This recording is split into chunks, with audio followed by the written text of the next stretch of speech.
Hello guys, this is Arkneil Gaming at tuturo ko sa inyo kung anong priority sa pag-level up ng cards. So, isa sa mga magandang tips sa progression ay ang pag-level up ng cards. Siyempre alam naman natin na level dependent ang game na to.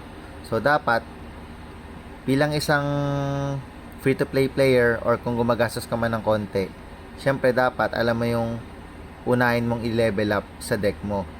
So, for me, ang pinaka-importante talaga guys, ang win condition. So, kung yari ito yung deck nyo guys, ang 2.6 hog cycle. So, ano ba win condition natin itong Hog Rider? Bakit magandang i-upgrade ang win condition? Kasi syempre nga win condition, ito yung nagpapanalo sa'yo. Ito yung nagda-damage sa tower ng kalaban para manalo ka. So, pag mas mataas ang level nito, mas mataas ang chance na makarating to ng tower. Tsaka mas malaki ang damage kapag nakahit siya ng tower din. So, yun nga, mas makunat, mas masakit ang damage. So, kaya ito para sa akin ang priority mo sa pag-level up. So, kung sakaling na-max mo na yung win condition mo, ang suggestion ko na masunod ay yung mga troops na may disadvantage kapag under-leveled. Tulad ng itong Musketeer. Kapag under-leveled to, nangyari, level 14 lang to, tapos yung kalaban mo may level 15 na fireball, mangyayari dyan, one shot lang yung ano mo, yung musketeer mo yung ng fireball. So, pag level 15 siya, dapat hindi ganun. So, may mga cards na pag under-leveled, mas disadvantage ka. Ganon din sa EVs guys, Electro Wizard. So, maganda talaga i-upgrade mo yung mga cards na tulad ng musketeer, kung meron man sa deck mo, kaya kahit ano man cards na disadvantage kapag under-leveled. Minsan yung mga bots din. Ngayari, bots.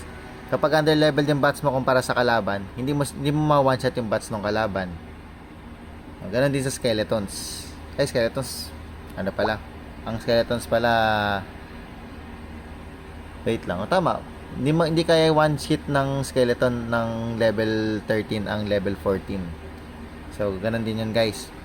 So, next, ang sunod na priority natin guys ay ang evolutions guys. Siyempre guys, ang game na to, aminin man natin o hindi, evolution dependent ang game na to.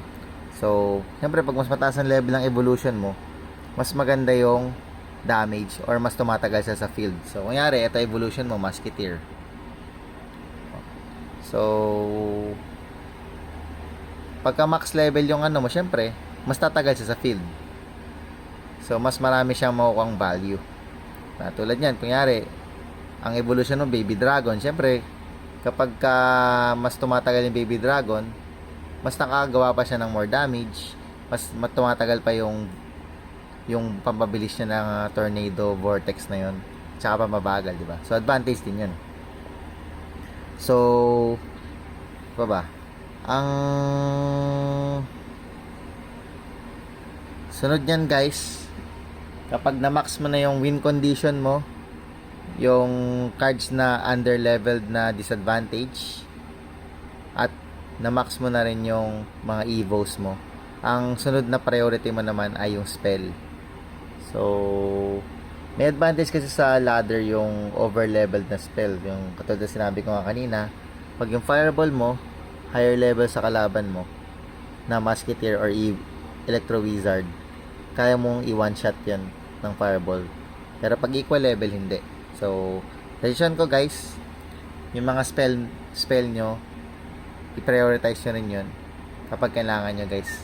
Pag na-max nyo na yung mga sinabi ko nung nauna, tulad nito, yung lag, lalo na itong lag na to, kasi simula na nerf to, level dependent na to guys. Kunyari under level yung lag mo 14, tapos yung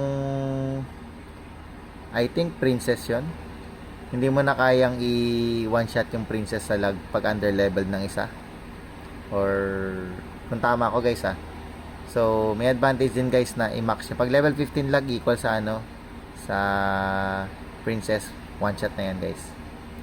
So, yan na lang guys. Hindi ko lang sure ako, pagkaalam ko ganun na yung nangyari. Yung yung lag na 2 levels below ng princess, sigurado ako di talaga yon. Hindi talaga kaya yon. Kasi may mga time na nag-ano ko eh. May mga time na na-encounter ko eh. So tulad niyan, minsan din yung bar barrel nyo guys. Alam, bar barrel. Pag yung bar barrel nyo, level 15, tapos yung Dark Goblin ng kalaban nyo, level 14. Mawa one shot niyan eh. Kahit hindi na ma-hit ng barbarian. So advantage sa yan guys. Isa pa yung zap guys, tulad ng zap.